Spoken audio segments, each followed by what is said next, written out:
Time daw eh. Hindi po. Ang dami ng hindi ko sabihin. Saka yung malalaki.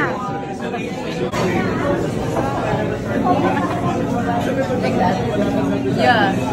Pustahan tayong dalawa ha.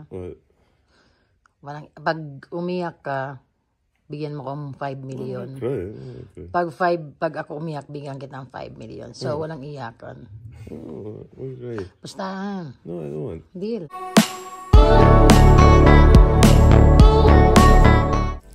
Pamilya ni Min kasama sa birthday celebration ni Kong Arjo. Napaka-sweet talagang dumayo pa ng Manila para sa kanilang son-in-law. Special nga kasi ito dahil unang birthday ito na sila'y married. Close na nga ang Atayde at Mendoza clan. Non-stop ang chikahan. Panoorin ang video.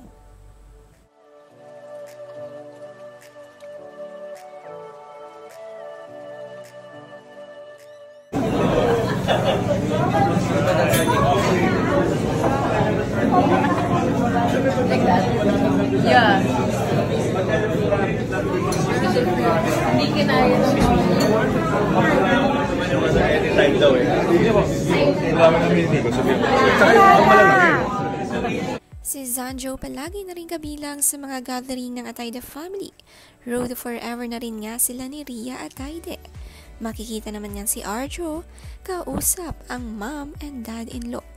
Napaka-sweet at binati agad nila si Arjo pagkarating.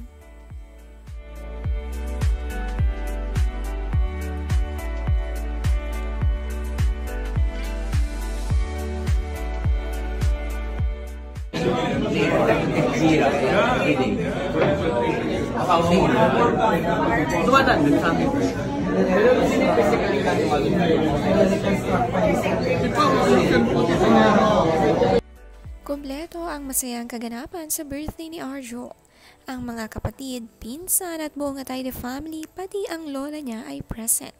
Nandito rin sina Ketchup Eusebio, ang close friend din ng Atayde family.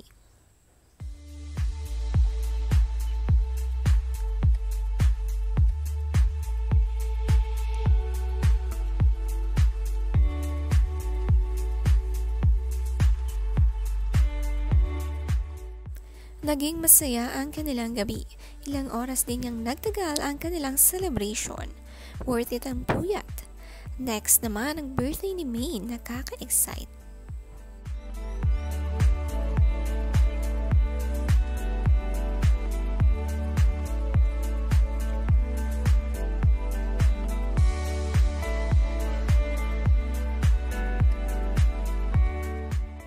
Thank you. Kaya pa-slice ito. Paserve ako sa loob. Oh, thank you.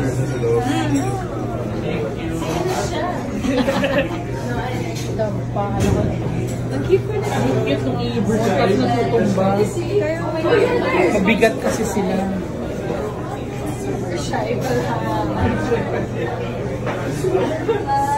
Malay ko ba?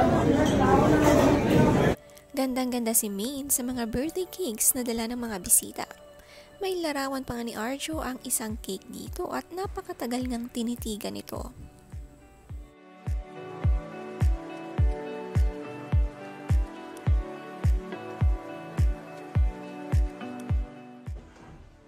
You're awake na. It's your wedding day. Katabi mo si Chubby.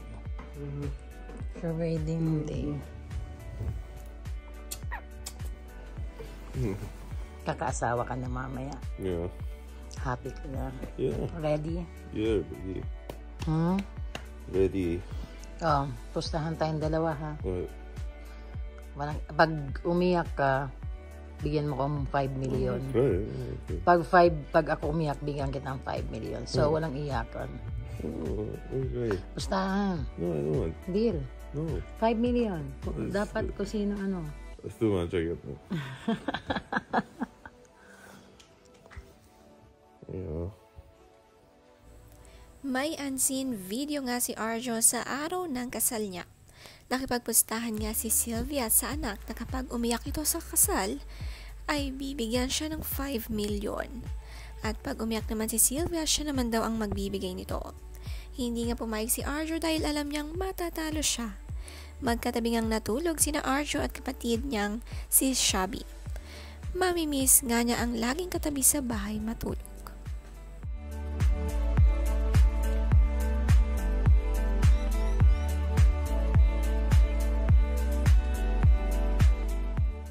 Sabi ni Sylvia sa post, "Tandang-tanda ko pa ang araw ng kasal mo. Pagkagising ko, pinuntahan kita sa room mo. Kabado at naiiyak ako, pero sobrang saya ko at kinukulit pa kita noong ganon din ang nararamdaman mo. Kabado, masaya at naluluha-luha, pero kahit pilit mong tinatago sa akin ang tunay mong nararamdaman, kitang-kita ko yun, nak. Kaya dali-dali kitang pinustahan kung sino unang maiyak sa ating dalawa sa kasal mo. Talo, bayad. Pero ayaw mong pumusta kasi alam mong matatalo ka." Sadyang nilakihan ko ang pusta ko dahil alam kong mananalo ako. Sayang hindi ka pumusta, nak, nanalo sana ako. Anyway, today is your first birthday na may asawa ka na. Nasa tamang path ka, Arjo, sa pagiging anak, kapatid, aktor, public servant at sa pagiging asawa. Masaya ako para sa iyo at higit sa lahat masaya ako kasi nakikita kong sobrang masaya ka at mahal mo at mahal ka ng mga in-laws mo at sobrang saya mo lalong-lalo sa piling ng asawa mong si Maine. Maine, salamat sa pag-alaga at pagmamahal mo kay Arjo.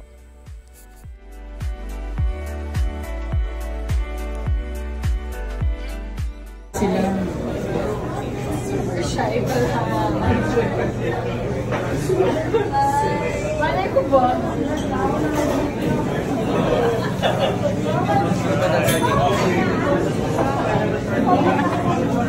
Like that?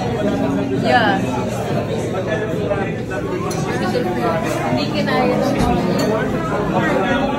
Anytime daw eh. Ang dami ng meeting ko sabihin. Tsaka yung malalaki.